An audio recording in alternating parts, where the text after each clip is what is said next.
Mbote bandeko balandi ya émission Toloba te. Na bisa kibino ke soko boy koloba moto koloba ne pai na yo azalite. Ndesika oyo topesa na bosolo toloba na makambo moni likambo ezawa ezanini. Soko lingyo ye bapota ndenge ezaleli foko longola tofina. Po oye bapota wana eza mudeni po bo soanyango bien. Makambo ezoleka na Congo Central po na IDPS surtout na Fédération Matadi. Et alors quoi pota moko oyo eza na bato fina ebele. Esengeli kofina yango kobimisa tofina nyonso pour que toyeba nako yeba wapesika pote yali toyeba nako soigner pota malamu. Nde na yango na yambili susu po moko malelo moko ya IDPS Fédération ya Matadi oyo ngai na ye tokopesa na monoko tolobana na bopete nyonso na bosolo. Mwana mboka Jérémy Kabuya ye moko akoyebisa bino nani oyo azali po ngai namoni lokasa koloba mambo oyo ezate po bato baleki liboso ne balobi président ya Ligue des Jeunes azakati nayebi te mbote ndeko mwana mboka Benjamin nayambi yo na qualité nini po naza na confusion bayebisaki ngai ozali fédéral okomi mokonzi munene ozaka président Ligue des Jeunes onga nayebaka to okoma fédéral.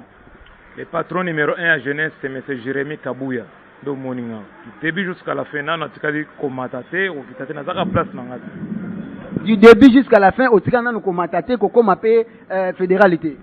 na hausse de la nomination c'est au la direction nationale parce que tout la Ligue des Jeunes dépendra directement de la direction nationale ndé nomination c'est au tarakuna so ye uti kuna ndé Jérémy Amati mais ça tu sais que nomination à Facebook wana komona Jérémy nomination à Facebook to nomination obiso to mona ki na misu ni kanda mizalaki to tangi yango pe to publier yango. Yo ozobenga ngo nomination ya Facebook. Papa na ebiso keno ezalo kwa staff technique ya ANR ba dépendra na présidence, OK? Gouverneur mukolo moko te akosala ya ANR awate nyonso dépendra na présidence. Vous comprenez? C'était la réponse à opération. Très bien. Na banda ke boza o comprendre bino moko wana zake lengi ya émission bandi yango na présentation moko ya kanda. Ayebisinga elo nga na kangi minute ezake ANR est dépendaka na présidence de la République. C'est-à-dire que yo besoin dépendre na national. Oui, na dépend de la direction nationale. Sur les nominations vivi na jeunesse ma Congo mobimba. C'est que so na ko mapé chargé d'organisation et na chargé de mobilisation de kunande ba kotanga liste volanga na RTNC que Jérémy Matin. Pour le moment, je suis toujours président Ligue des Jeunes. C'est depuis 2011, le 30 juin 2011. Les dates on a quota place wana la nomination 117. Oyo basala epaya patron numéro 1 ba bengena Kondo Etienne Sekedo Mulumba. Ndeo wasala pour que nous le mona Jérémy avant na sa place. Olobi nomination 117. Décision 117. Donc décision 117 nde fandisa yo. Na lobi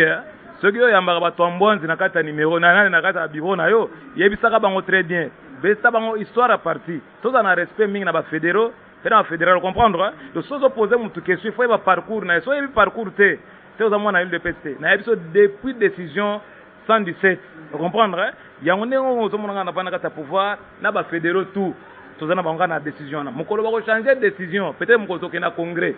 les décisions ça nini et changer so ngana ko longa na longwe pona lemi pe na umeli mingi place wana olembi déjà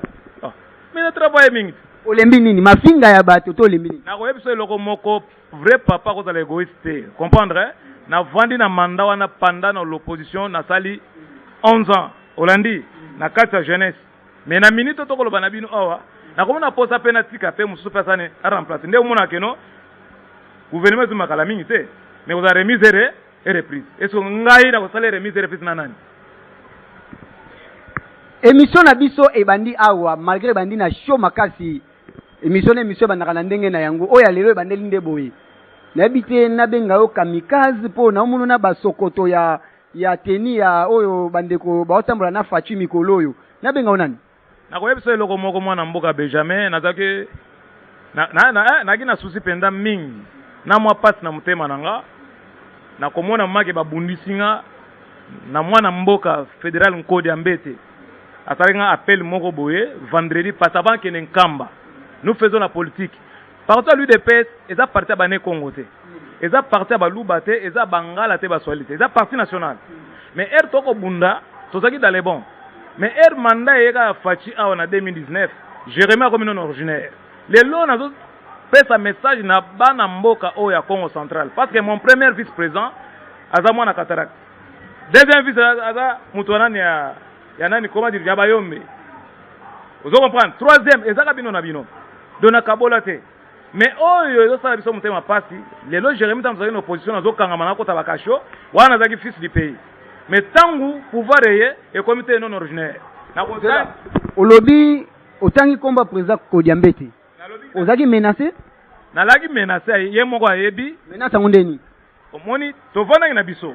nga mosala ko implanter eloko nzamba salanga mesure de grâce yango wana nayebi kosolana batu nayebi ko implanter parti partout bato nazo implanter wana eza avantage en Kodia te eza avantage en Kodia nga nza ba mission ko za député lobi te mais ye muto za ba mission ko za député lobi mais tango avani na bato ambwanzi nyonso za tout autour ne bazala ambition politique te to ambwanzi nga nayebi ezali kitukutuku ememaka na biloko na batu sikoyo yo ozobenga batu to ozobenga eloko wana mituko esalaka baaccident mingi nde bato ambwanzi wana nde bato baza tout autour ya fédéral Kodia bazo indire bere ça je voulais dire nazotia mai na monoko te bana nyonso baza tout autour ya président Kodia baza bano bautie pananga bautie pana te ngani bautie pananga ya tuna bango bokimi de jeunes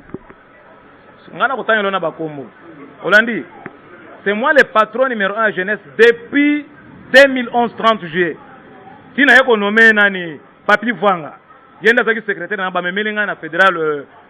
Nswami na 2013 nazola kisa yo za secrétaire na ngai mais lelo yo kinono rinyo ko benge président zela mwana mboka na tuna kiona no secret ya tenyo lati olba za na pasi yango nde zalaki mutuna nanga mais secret o na moni na quoi à part secret ya tenyo lati oza soda te mais olati teni o to mona ngona ba garde corps ya mwana mboka fachi eza po ozaki menacer nengo lobi siko menace ngo zaki no ndenge nini po na moni ozokende mudele ozokende lenga mona ko mobanga omaka kaka obimise lo moko bobimise we chano na si po na moni ngazotoka ese bangisi ngai menga na banga te byango yo mo lobi bangisi yo siko pourquoi zo banga ko banga toujours olinga ndo bangisa ngai nakobangisa peut-être nakozapoza courage to continuer na émission na biso sala bien quoi et puis nakotuna question moko na Maimatali province na biso po Jérémy Kabuya bazobenga ye to bazobenga groupe na bino pour votre information IDPS Shida tango yozo kango wana esalonini toko ya wana IDPS Shida et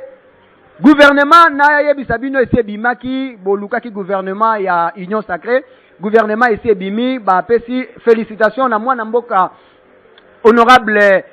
Fabrice Pouela auti ko bima ministre en tout cas coup de chapeau na Modero Ntimba bana ya Congo central ba bimi ba ministre to pesi bino ba félicitations na émission toloba te mama Eve Bazai ba pa bimi ministre en tout cas na sepeli na nomination na bino kasi pasi na mutema nangeza nini tangu député okomi ministre nanya kolobela peuple nde yango problème nde yango pasi nangaka yango wana poto tindaki yo olobela biso tangu yo komi ministre nanya kolobela peuple suppléant na yo toyebi ete na ba ope bobimba ministre te bobeta libaku te ozaki ministre balongolio surtout mwana mboka azongisi ministre mutu na yo mutu na yo ministre Yves Bokule azongi ministre na saluer bisika zali mais na koyeb c'est que non respecter tout d'abord kaka statut ndenge zalende to banata nzokeno kati opposition parce que changement ya tango ozi pouvoir au moni ministre a changé comportement c'est pour ça que biso tele me bloko na mingi na kati l'UDPS na kosenga na ministre Yves oyebi Jérémy osufra na mingi na dérange ko pe ba coup de fil ba dérangement te meto solara zalaka toujours na idéologie ya vision ya fin Etienne Tshisekedi wa Mulumba pe Fati Béton pour kabolater to vivre dans l'ensemble et on a on a encouragé pour la deuxième fois. Bravo. Très bien, mais koloba na we eza pina na pasi ndenge na munoko na biso bato likolo ba kanyinga nyinga. Non, naza ba regret parce que le lobby au ministre to souffrir ngana yo. Le boche ignorance pananga. Ozobosa na geno 2023 ça nini ezoya. Ça je voulais dire. Ça là partout les moyens na vie ceux qui gâteau et muke yeba ko partager na baninga. Nde na webisa. Naza muke mais tant que 2023 oya na nzonzi. Na lingi makambo nzonzi yango te so lingi nzonzi mo basala nzonzi ya yango c'est que na ko répondre. Parce que ozolobela pe ministre ya la te ozolobela ka Yves. Papa nazolobela Yves te ministre ya te kutu ministre ya le wana ça c'est mon vieux. Viens na to beta kana très bien. Patrick Yala. Na lobby na yeko kumisa yete. Na lobby aza vieux grand frère na respecta ka to beta bien. Mais na lobby ke ba changer ka système. On comprendre au monde population. yenda za kana sekele be ya ko yeba mabe ba ministre olandi mais bato za approche ba ministre ba yeba orienter chef na banque no terrain ba lo ba boyete na ko senga na ministre oyebi aux opposants oyebi les autres pouvoir kitaka na terrain oyoka population. Très bien, kitaka na terrain boyoka population. Ministre Fabrice Puela, ministre Modero Nsimba, ministre Patrick Yala, bino tozoye biso toyebi bino. Tokimaka na honorable Fabrice Puela mbangu. Bandeko balandi mukolo oyo abuka na likolo. Ezaka dernière marche ya oyo tokimaka mbangu. Wana tanga ba oluka wapi image soki régie après a rebalancer les biso bota la ta image on tokimaka mbangu. Toboyi ba rebelle na mboka. Donc pesa atu ba Benjamin Mbappé bakimaka mbangu. Voilà. Redynamisation ya parti na yo IDPS oyo lelo malgré bazo benga yo bakombo nyoso. Merci. Nino seki.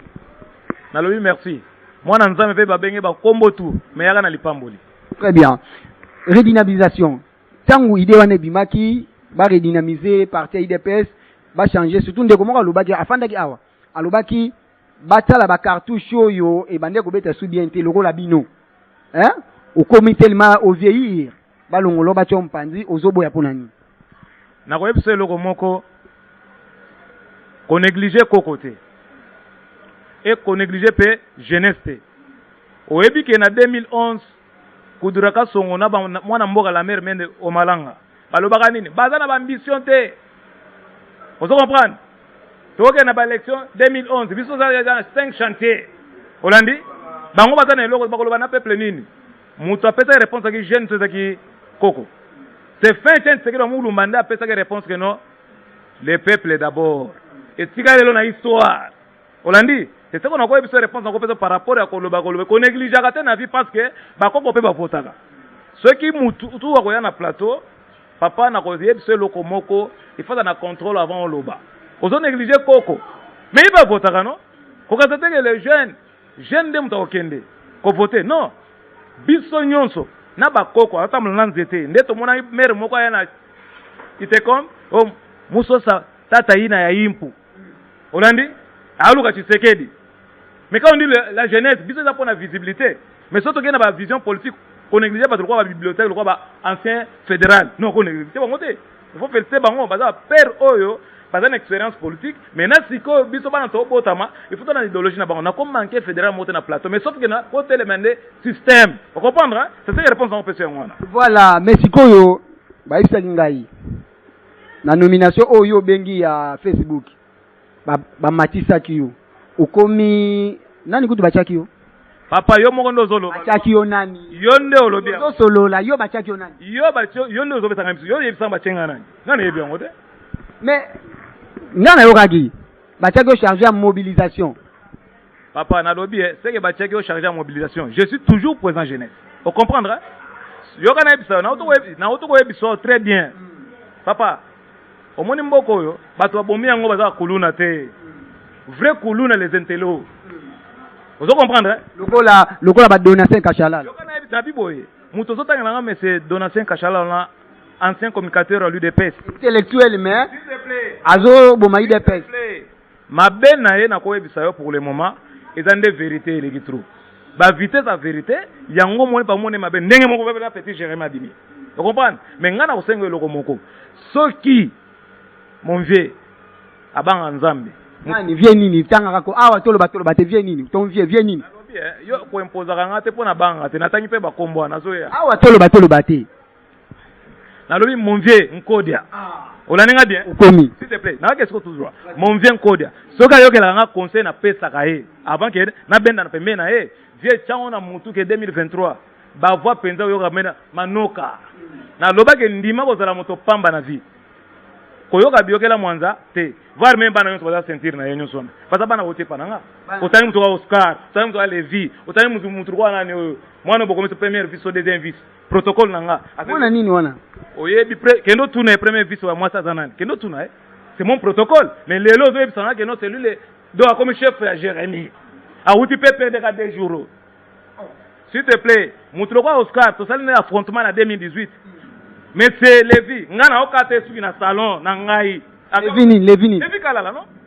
aznato kate suki na salon azeb sanga ke no omoni biso na PPD je suis président Ligue des Jeunes nga kutu na fana ki na lemba ndenge za boye na tamu na bana mura mais so na matadi akata suki na 2000 francs mais na tekalo mona tamu na mura te lelo zo sanga fédéral a manqué nani fédéral kashalal butu fusa normal et puis président Kodia azobetela maboko président ai c'est normal te zela tiana na fait non Pauline Ngalula mama na Kevin Kabasele makamango na ibisa ko yango toloba te ma belle émission ezaka après vérité proposa kanda nani na lobby nazana kanda ya système obike na yambi na nga batu me yo on dirait osangisi kanda ba ngonyoso na ko pesa réponse moko nga kutu na kolo pona nga so ba pesa nga fédération zo mona 24-15 donc un mois ya pamba nazo modifier yango mutu azengi na nzela mutu populaire là ekenda pe na sa mabele na nene modifier yango lobby na yebi mutu moko na moko soki olingi kimia ekota na kati ya vila Matadi kamata nano bato ambwanzi nyonso ya sika wana bocha landanga bien zo bango to boyi bango te zo bango tia bango na sima et récupérer nano ancien comité wana bo fanda bo négocier soko boyi ka bango to koma 2023 to beta maso quand que lelo lui de pèse au pouvoir nevo no ko le capable ko ça kata lui de pèse rien betande mukilendi mayo c'est le moment préparer kango ngana ko senga kaka ba o sage ba comprendre message na lo batanke président jeunesse bobenga ba fédéraux wana o ba sali bamboule plus de 39 ans combien de personnes ba yeba na ville Matadi mais ba to bongo bo isolé ka bou papa nous faisons la politique bazana ba famille na bango ba beta pe masolo ne ko vient na nso mais outi prison kala mingi te po na IDPS ayo ba expliquer ka tele so bengani combien de personnes ba vote ko zanga siko ka wona mutano isolé bango okamata ba twambwanzi mi bale ba tout ba ko fente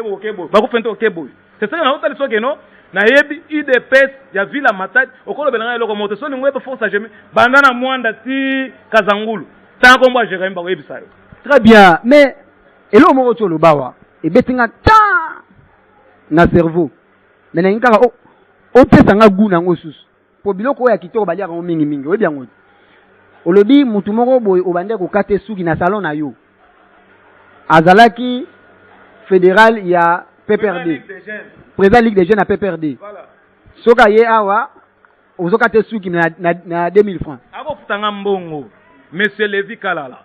autoko na libala na etuna ye ngamna kwa faki ye c'est vrai ça nango pesa information claire c'est normalement na libala na yo président Jérémy yake pa na bidon na bwima na kata suki na ba 7h 8h na chepe na super black te mais maintenant mutu ayeka ka des jours yo web sangi ko fédéral il faut la mutu non c'est bon na so mutu mezo songa mabe non kita nabi bo pesa e mai amela Pauline Ngalula zana sima ya kamera azo sunga biso protocole ma isika bino bozali lukela président Jérémy mai amela sikoyo awa bazo installer ba comité liste pe yango ni sebini bako banda na place oyo bakokena place oyo bakokena ti baoyo sukisa awa na Matadi installation ya nouveau comité avant on a tous nos questions wana boni sangwa mwana mboka Philippe Kinkela en tout cas mon vieux Philippe Kinkela bambote belé bitumanga na zana ngweza yo oza rassembler oui mais biso pe toza pona yote mais toza pona na image à parti mais bien que azana kati ya blanc au papa ne a pesier na niveau parti na que d'ici là aussi là na yango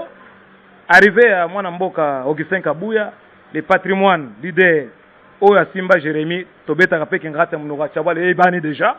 azo pas de complexe lo on na lingate pas de complexe yo la na e ko ben complexe te na beta masolo no bozonga na bika nganda ndoyi na yo esina kumisio otando yi na ngano très bien oya na yenda ebi nana ko installer jour wana ngana tani ko mo na faire tant que président fédéral ba blama kié ba longole na parti te olandi tango mwana mboka Augustin Kabuya koma sur le terrain bino nyoto bayike bokozala parce que vérité zalaka moko oya koloba keno yeyo seke ye wana tokobetela maboko wa koloba yeyo te toyebi déjà balobi keno Jérémy azo préparer ba troupe pour sala mobulu ngana ko bunsa mon vieux nanga te wana za vieux nanga ya tongo muto apesinga formation politique Augustin Kabuya jamais yango mona ba misaki pe image wana dans l'ensemble fédéral Kachala le communicateur ya fédération arrivé à maire yakala non yo communicateur à fédération kala papa na lobi ke bino ba journaliste bozalo kwa basandumba na lobi bo aza kala te jusqu'à l'heure azali na lobi arrivé à maire première dame sangwana ye pona nini Jérémy avant na comme président jeunesse na uti na CPI peut-être mto ka CPI alibanda mboka te to saki réforme biso na limité ya 10e mairie to benga CPI pona ko punir bat oyo ya dédoublement ceux qui bana mboka o ba yebi mutu aka to beta ye to beta ba président fédération na mutu akoto te nga président so sa to ko beta biso ndingi wana yango to longola ikombo wana to komiti yango siko force du progrès yango force du progrès wana tango ye bazaki loger pa na nga mon arrivé à mer ba petit to beta mbunda nga na zana ministre te olandi na sala ka soki wapi te mais nazaki loger pa na nga mutu soki charge ya ko mela na ko lia na bango c'est moi na mboka kashalala kashalala sala na fonctionner olandi amour ka keno encadrer bango ote Jérémy a préparé ma milice biso beto bi lokola lobi bongo ko marshal yango monata mera kiti amemi peka ba milice wana tena jipi na ye akena moto na région ça nous fait de la politique na vie ko na mtu anati costume te mutu ali pa ko sunga yo wa conseil na pesa mutu tu o ala na message mais na kolobaka ba tout autour ya président ai mwana mboka nkode ambete batu wana bako distraire makati wana webiso na chema boya yango za nomination na kobetelo maboko mais sur le terrain batu wana bazoli au CC olobaki ozalaki menacé nani a menacé ki yo pe ezalaki ndenge nini en tout cas on a vendu un certain vendredi parce que le chef de l'état fait comme en Kamba entre le 6 mais na monaki mukolo ya vendredi mwana mboka Kodiambete abenginga pire vient na yo ba photo ezali ya pire vient na yo botema penda boyo mère koto yo vieux koto yo alobi mon vieux on a kendani na congrès abi force à Jérémy mais ko ngumba melande muta mukina lingala ngote so lingana ngumba melona ngoni modelo bana ngumba melana nzambe le dieu d'Abraham muta mukina ngumba melana te mais tango bando kende chez yo bando bango na lobi c'est mon vieux abi force na ngai si umuna batizanga na komba 9 à vitesse ah yebi force na ngai tia na wana 9 à vitesse 9 à vitesse wana kala na le 4 février aye na bureau na nga na Bouima le 4 février ko tuzanyo tuna Oscar zo benga tunga Oscar wa uti pe perdre tuna Oscar omone tala tozana moment vérité lelo bato s'il te plaît lelo bato bazo finga fachi yo te gouvernement zo bimate or bazo de plancher bambu mabe comme ça vendre trebino plateau mo amades olia bien to le biloko mbango te mais lelo boza la surprise mais tito obeta masolo boye mwana mboka o atamina kombo nkodi ambete bisolo nazo beta o na kosi ngote ayambinga epa na yena 19h to sololi nazo ki témoin vient na kashala zalaki na président sectionnaire papa Noé baki sur place ndego nao kashala polo ba bien ndego nao abi vient na ngai ndego nao na lobi vient na ngai mkoje pesa ndeko na ngai o comprendre ayambi biso après 48 heures 4 jours ve abike no na vision na Bouima era komi na Bouima or na salaki géopolitique na boyoko cha ba jeune ebele po ba jeune ba toluyenge ba tamatolo na tindele mu bondo ba mama mais ve nous faisons la politique ko bate Jérémy ba mama ebele tala mama so ndimio to ko lekate wana biso ba chema na mnoko tenga mu to créer ba idéologie na nga partout c'est bien ba mama na lobi tala jeunesse c'est sa base mais maman soit boyo olala nzala ça je le dis c'est vrai que non na changer on pour récupérer réforme pourquoi na l'édition ngwana parce que descendre tout Jérémy ça sur le terrain ba maman va salaba ya ona senge pena fédéral sozo kitoko tamula bana mimbalite utiliser mi ba maman yango ba finga pour idée pesa tamula bana mimbalite OK ba mère mutana ba mwezani facha sengi ba maman ba ngone ba pesa ka poa yango moni soke na fête lelo soza na moi cité ba bengo 5 litres moya ba mo bien mais ceux qui ont tambolé na maman au senti make au pesé c'est ce que nazo tende mon vieux ba to tout autour de tombwanzi nyonso wana former bango so ko kate tina na pesa en cours zongi sa bango na jeunesse faut ba uta inde kuna c'est une web information mais awa yo zo ba zongi sa na jeunesse yo ba longolo na jeunesse oboyi ko kende au préféré okende ko sala ka kija lelo kishida papa na yebi so ke tango arrivé à maire tango ya tamba 6 millions de francs congolais j'ai vu mutacha ki jalelo combien 6 millions de francs congolais pour que baïke nyonso yide pesa bazwa j'ai mu tangelo sa kijalelo bato bazwa ki mbomba yebana ki nga yoka ngana na soutien na ngai Congo mo bimameli banda mboka chango na mutu pourquoi na tambola tout droit na tamba partenaire na kin na tamba partenaire na bandundu na partenaire na Katanga na partenaire na Niyo Matea ko bangisa ndenga na lingaka te Matea ko bangisa ndenga na lingaka te lelo yo na katote lelo bureau zo mona na 24-15 nga Jérémy partenaire na mutu apesa ba bureau wana nani partenaire le vembola awute pana nga partenaire na yo partenaire na ngai ngane na sengi na yapesa bureau wana soki tembe tunga muto ya yawa le vembola tunga keno nani apesa idéologie nazo peso ba vérité moko peto ebi yango telo na ebiso lelo to na mwana mboko bengi Sovachi de l'eau 10 poches chauffage à tambola nango de l'eau ba événement tous les autres salama ozona nanga bien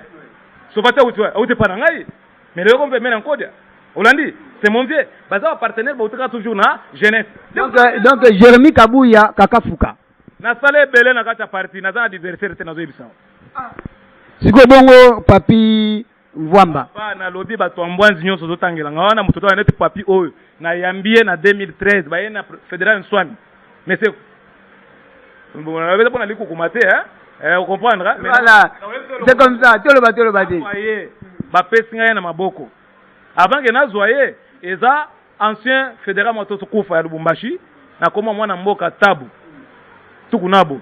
nde akomaki alinga rassembler siko tous les présidents ligue de jeunes ya province nde salamake pa ya mwana mboka o babengi na kombo Donaté Kachala les communicateurs il y a eu des pestes vous comprenez place wana na saki accident le jour exact le 25 décembre 2011 mais dans ma grande surprise le roi nazalaki te adjoint nanga monsieur Trésor Lubamba bato bomaye na 2017 so boyoka bakotelaki mutu moko na nzanza betaki masasi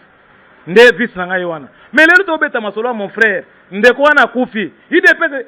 ezo kipata mwasi na ye na bana te mais ngaka Jérémy gardien de la base na sali par tous les moyens ya ko ramener monsieur Levin Bola pour mona mwasi wana a pesier sac à l'autre na fin de l'année a kamata $50 a pesier kala mingi na tonga mesu na bureau na a pesier $30 zande makasi na shida non ne faut pas dire shida na vie ceux qui mutomoni makeno na parcours à parti à Tamboli mais akutana na choc mo songolo pakala lelo ozate ngape funa reconnaître a bien fait wana c'est pour ça que nazo soutenir moi swana azo telengana na minute azo tenda ko soki à $5 et nga ko sepra nango lelo zolo belanga keno big déjà na bimi ne moko da bato ambwanzi wana lelo soki epe akufi lelo bako kipe famille na yote c'est que nazo pesa conseil na lui de pesa banda tozo pouvoir totika lo lendo vous comprenez le lendo eza yango te biso nyonso toza bana mboka toza partir de l'UDPS tant tozali na opposition tozali na ambiance bien mais comment kaka lelo oyo tozi pouvoir nzamba apesi so lipamboli ekomi ki non originaire c'est ce que kombo omoni kata vila Matadi ki non originaire or bana Matadi bango nde basimbi UDPS place bakobeya biso lisolo ki non originaire dengana mutu wana Fati Beton zoya combien de fois nakoyebi biso keno na République Mobimba eza na province moko voter Fati koleka saite Olandi mais na Congo central va voter Félix te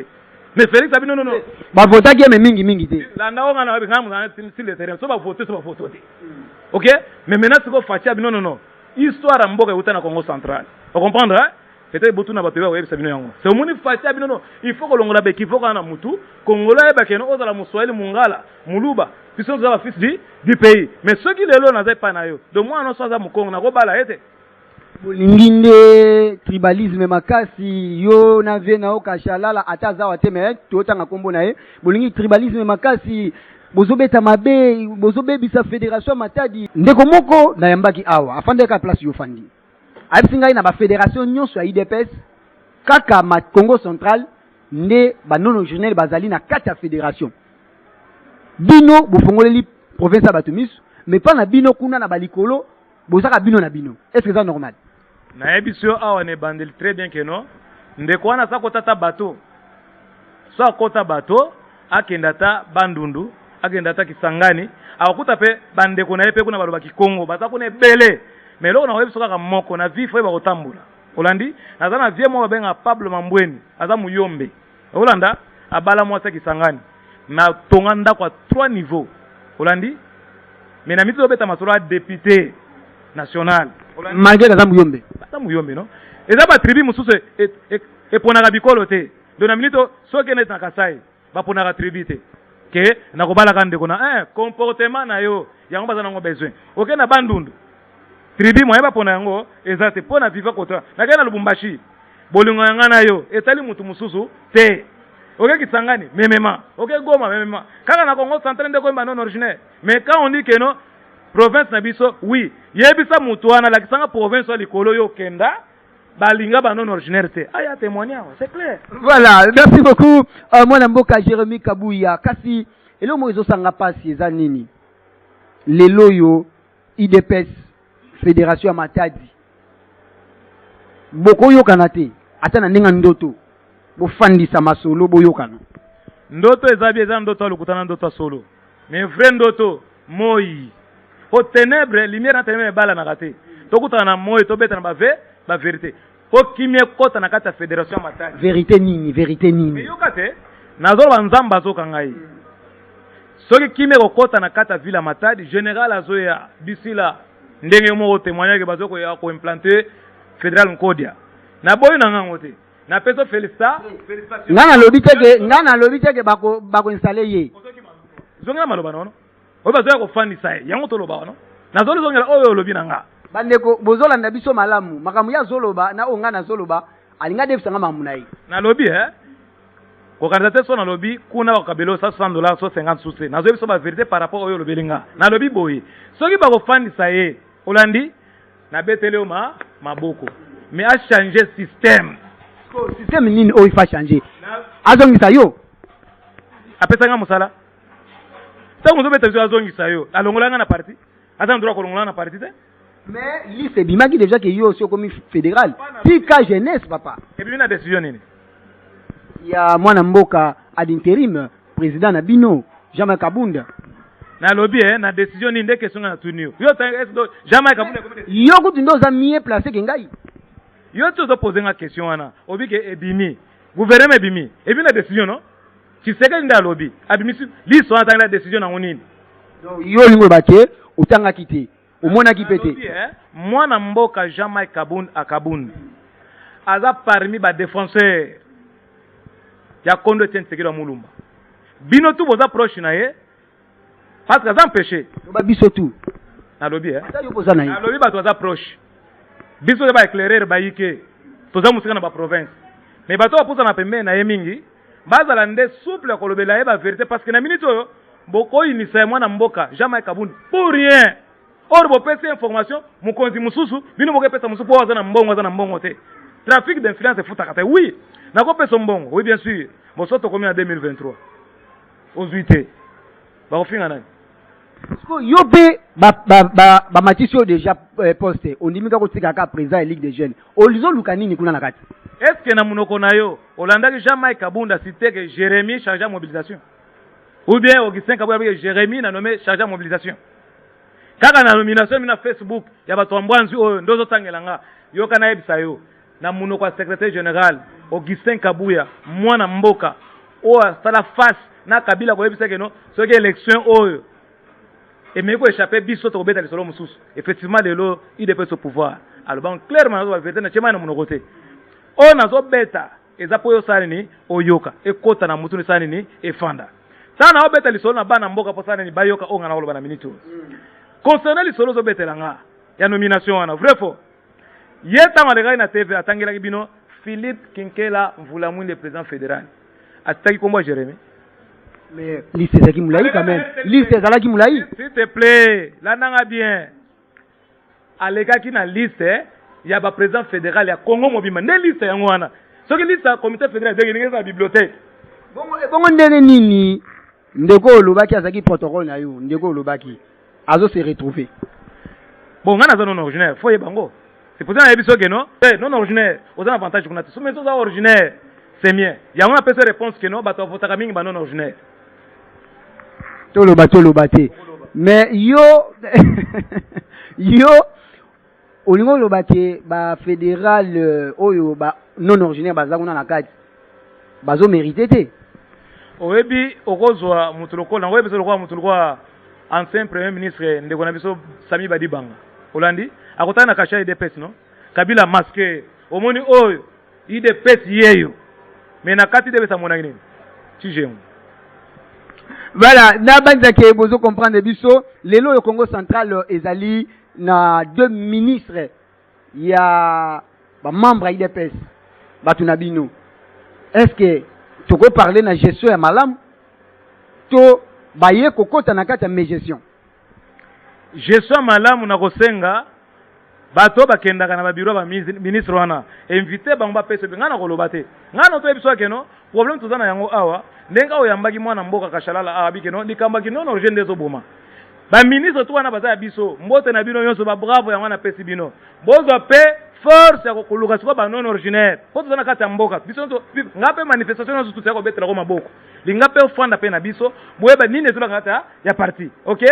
teke na koyebiso yango wana bato bakoyeba soki bazotambusa bien so bazotambusa bien te bato ya mbwanzo bakenda kolia bango bambongo ngai te nakopesa réponse moko ya kokomisa motu te bato bakenda bazaka proche so ezalaki proche na bango nanga na répondre mais so proche na bango te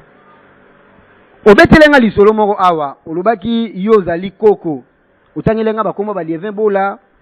otangeli ngai kala mingi to otangela ngai susu sovachi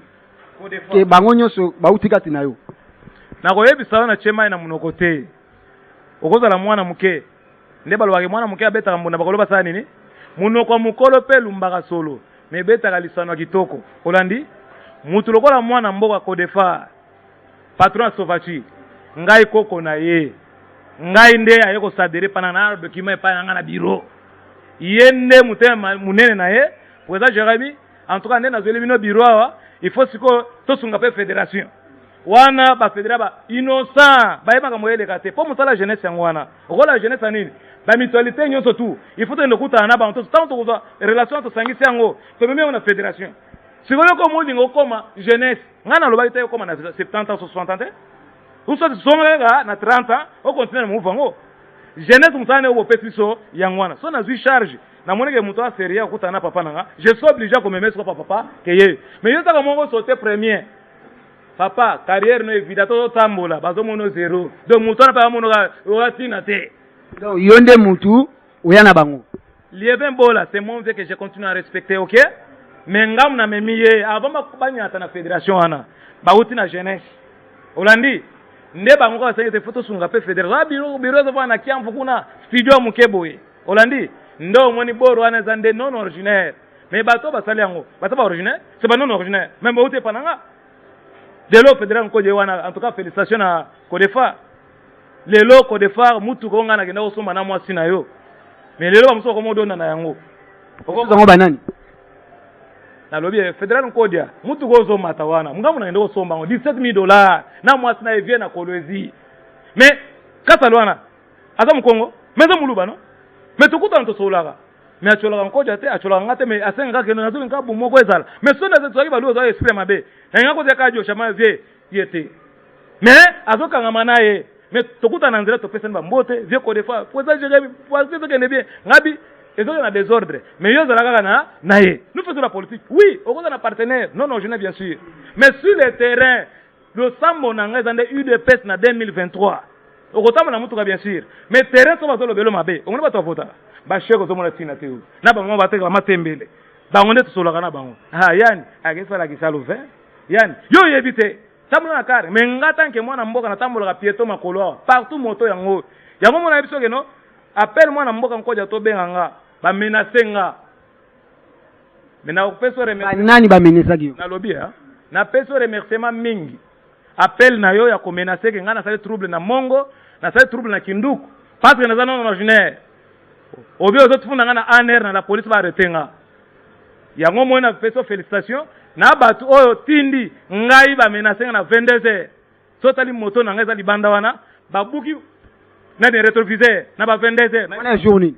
vendredi avant bakende kimbango inde jour ya benga jour ba menacer nga olandi na ke pa na nga na 22h